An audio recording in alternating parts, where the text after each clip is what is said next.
Hey friends, welcome back to another Bible story. We're continuing our story through the Old Testament, and today's story is called The Warrior Leader from the Jesus Storybook Bible. And this story is in the Bible in the book of Joshua, chapters 3 and 6. After Moses died, God gave his people a new leader. His name is Joshua, which means the Lord saves. Joshua is going to lead God's people into a special land that God had promised to give them. By this time, God's people had been wandering around in that baking desert for 40 years. So you can imagine how sick they were of sand and anything yellow and tents and walking and being hot. And how happy they were to reach the edge of the desert and see their beautiful new home. Right there in front of them, all cool and green and lovely. But there was only one problem. Jericho.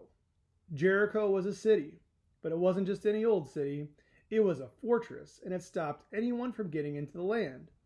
The people looked at Jericho, at the big, giant, scary walls all around it, at the tall, towering ramparts, at the heavy iron gates bolted shut, at each other. Oh man, look at that city.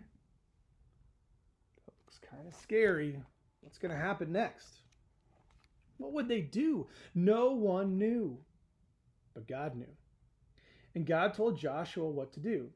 But Joshua must have looked surprised because it was a very odd battle plan indeed, as we'll soon find out. Then God made his people a promise. I will always be with you, and I will never, ever leave you. If you do what I say, your lives in the new land will be happy and everything will go well. So Joshua gathered his army together. They had their swords and spears and shields. They were ready to fight, but the plan wasn't about fighting. It was about trusting and doing what God said. Joshua's army went marching around the city. Day after day after day, they're too scared to fight, the people in Jericho said. There's all their people around. What's going to happen? But they were wrong. God's people weren't scared. They were waiting for God to tell them what to do next. And on the seventh day, God told his people to march around the city not once, but 7 times. Then God told everyone to make as much noise as they could. Has anyone ever told you to make as much noise as you possibly can? Well, imagine that noise. Add 39,999 other people making that noise too, and you get the idea. Ear splitting. And as it turned out, stone splitting too, because huge, strong walls of Jericho just crumbled to the ground as if they were made of sand. Jericho vanished in a great cloud of dust. Look at the walls tumbling down as they're shouting and making all that noise. So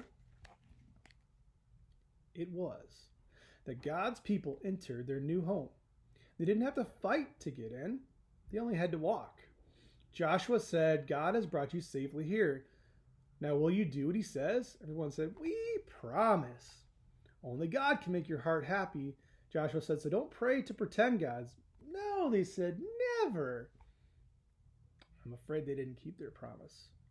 They didn't do what God said, and many years later, just as God warned them, things would go badly for God's people.